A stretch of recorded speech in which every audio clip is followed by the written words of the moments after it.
पत्रकार सुनील नामदेव की गिरफ्तारी से परेशान उनकी धर्मपत्नी ने भाजपा नेताओं के साथ भाजपा कार्यालय में प्रेस वार्ता ली और मदद की गुहार लगाई। श्रीमती नामदेव के साथ भाजपा सांसद संतोष पांडे, पूर्व मंत्री अजय चंद्राकर और महामंत्री विजय शर्मा पत्रकार वार्ता में शामिल रहे। सांसद संतोष पांडे ने कहा कि पत्रकार सुरक्षा कानून की बात करने वाली सरकार मीडिया के अधिकारों को कुचलने का काम कर रही है। सांसद ने कहा कि जिस प्रकार ये सरकार पत्रकारों के विरुद्ध मामले दर्ज कर उन्हें प्रताड़ित कर रही है, ये पूरे देश में एकमात्र छत्तीसगढ़ में देखा जा रहा है। पत्रकार सुनील नामदेव के घर घुसकर और उनकी पत्नी और बच्चों के सामने जो बदसलूकी की गई, उसके पॉकेट में ड्रग की पुड़िया MDMA नामक ड्रग पॉकेट में प्लांट की गई, उन्हें नारकोटिक एक्ट में फर्जी फंसाकर और मुलजिम बनाया गया, जिससे पत्रकारिता की भूमिका वह निष्पक्ष रूप से ना निभा पाए। उन्हें जिस प्रकार से NDPS के तहत गंभीर धारा में फंसाया गया है, ये पूरे प्रांत के तासीर के विरुद्ध है, ये दुर्भाग्यजनक है, ये दुखद है। आज पत्रकार वार्ता में पत्रकार सुनील नामदेव की पत्नी ने आप बीती सुनाते हुए कहा कि जब से कांग्रेस की सरकार बनी है तब से हमारे परिवार को प्रताड़ित किया जा रहा है। लगातार पुलिस वाले घर आके बिना सरकारी दस्तावेज के घर की छानबीन करते हैं और सामानों को उठाकर ले जाते हैं। गिरफ्तारी को लेकर उन्होंने बताया कि उनके पति को जबरदस्ती उठाकर पुलिस ले गई और उनकी जेब में मादक पदार्थ की पुड़िया डालने लगे, जिसका सुनील नामदेव ने विरोध किया। इस घटनाक्रम के गवाह वहां काम कर रहे लोग भी हैं। सुबह अचानक मेरे घर में कम से कम 20-25 पुलिस वाले चले आए। मैं अपना वॉशरूम गई थी ब्रश करने के लिए, वापस आते तक में मेरे यहाँ पे कर्मचारी जो काम कर रहे थे, उन्होंने बताया कि पुलिस वाले अंदर घुस गए हैं और मेरे पति सामने ही पलंग पे बैठे हुए थे, उनको उठाकर बाहर लेकर गए जबरदस्ती खींच के। मेरे पति ने बोला क्या आरोप है बताइए। तो पहले तो घर के दरवाजे पे उन्होंने कहा कि बिलासपुर से आपके लिए कंप्लेंट है, आपके ऊपर FIR है। तो मेरे पति ने कहा FIR की रिपोर्ट दिखाइए, कॉपी दिखाइए, किस बिना पे आप मुझे लेके जा रहे हैं, कौन सी ऐसी खबर है जिसकी वजह से FIR हुई है, बताइए। मैं उसका तथ्य सबूत देता हूँ जिसकी वजह से जो है मैंने इसको छापा। मैं कोई भी खबर छापता हूँ तो प्रूफ के साथ छापता हूँ, बिना प्रूफ के इस खबर को नहीं छापता।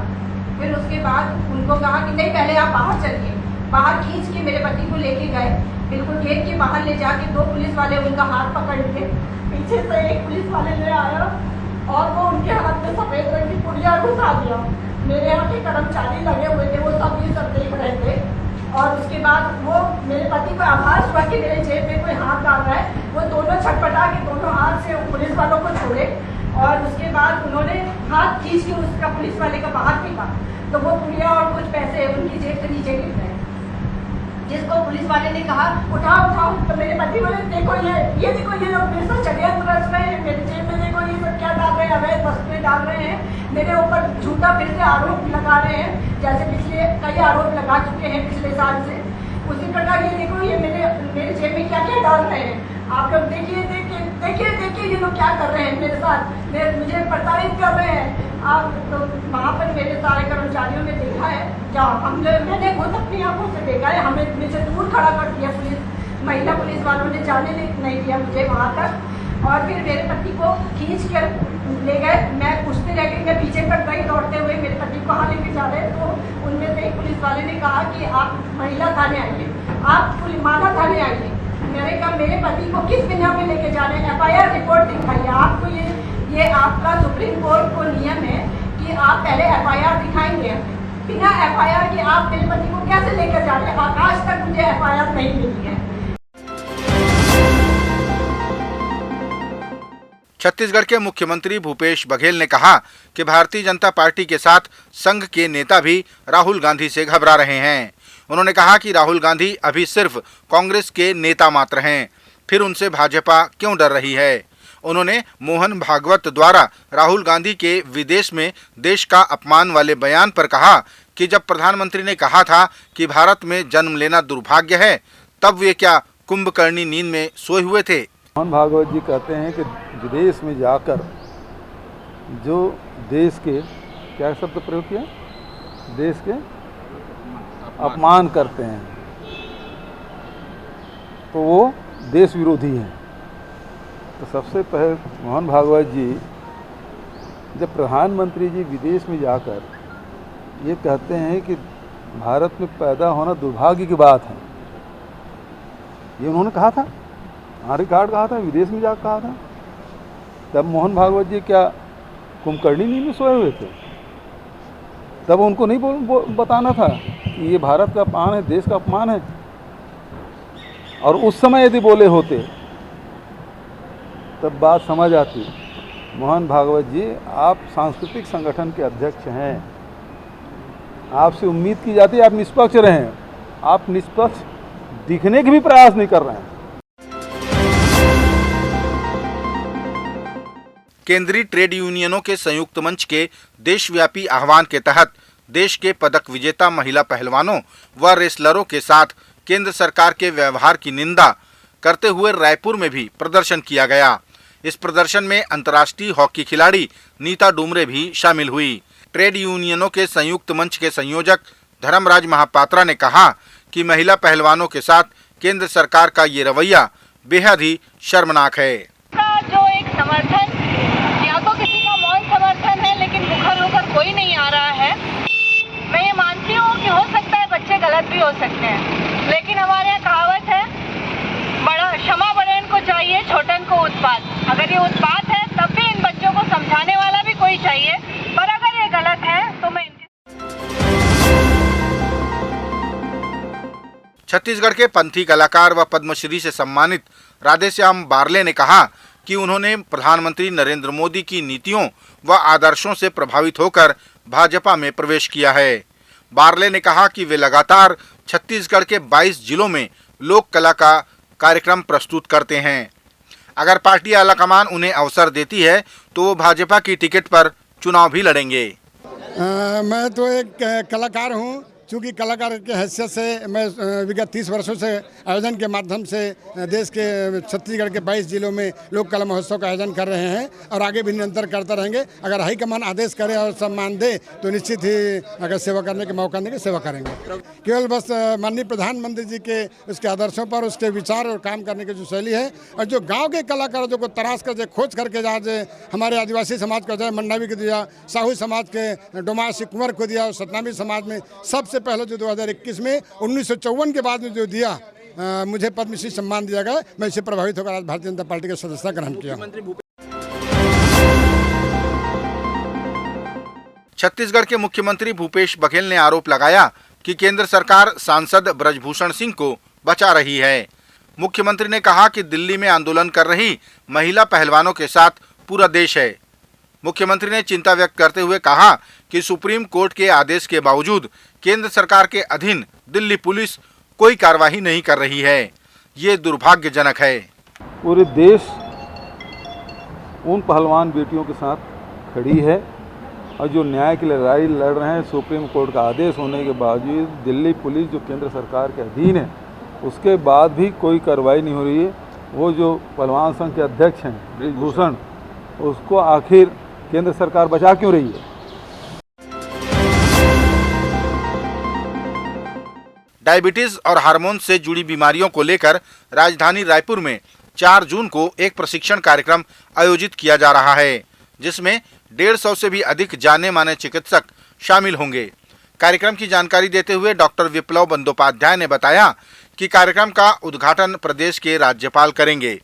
इस प्रशिक्षण कार्यक्रम से मेडिकल के छात्रों समेत आम जनता को भी लाभ मिलेगा। छत्तीसगढ़ के एंडोक्राइनोलॉजिस्ट लोगों के द्वारा जो हार्मोन विशेषज्ञ हैं, डायबिटीज़ और मेटाबॉलिज्म के विशेषज्ञ हैं, इनके द्वारा किया जा रहा है। ये सम्मेलन 4 जून 2023 को सुबह 8 बजे से लेकर के शाम के 6 बजे तक चलेगा। इसका उद्घाटन महामहिम राज्यपाल हरिचंदन जी करेंगे। इसमें करीब 150 विशेषज्ञ डॉक्टर और स्टूडेंट डॉक्टर्स का पार्टिसिपेशन रहेगा। इसमें हम कोशिश करेंगे कि डायबिटीज़, ऑस्टियोपोरोसिस, हार्मोन संबंधित जो दूसरी बीमारियां हैं, इसके बारे में डॉक्टर्स लोगों के बीच में और ज़्यादा वैज्ञानिक ज्ञान बढ़ाया जाए और इसका असर आम लोगों पे भी पड़ेगा, क्योंकि हम जब कुछ सीख के जाएंगे कि लोगों को बेहतर तरीके से उनका इलाज कर सकेंगे।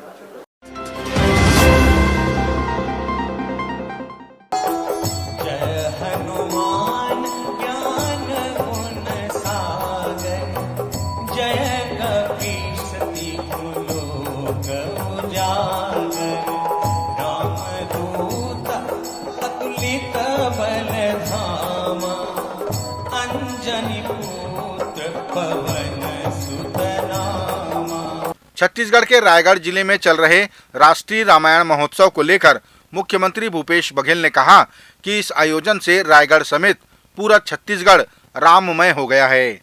मुख्यमंत्री ने बताया कि वे अंतिम दिन यानी कल रामायण महोत्सव में शामिल होंगे। तीसरे दिन भजन गायिका मैथिली ठाकुर और कवि कुमार विश्वास का कार्यक्रम होना है।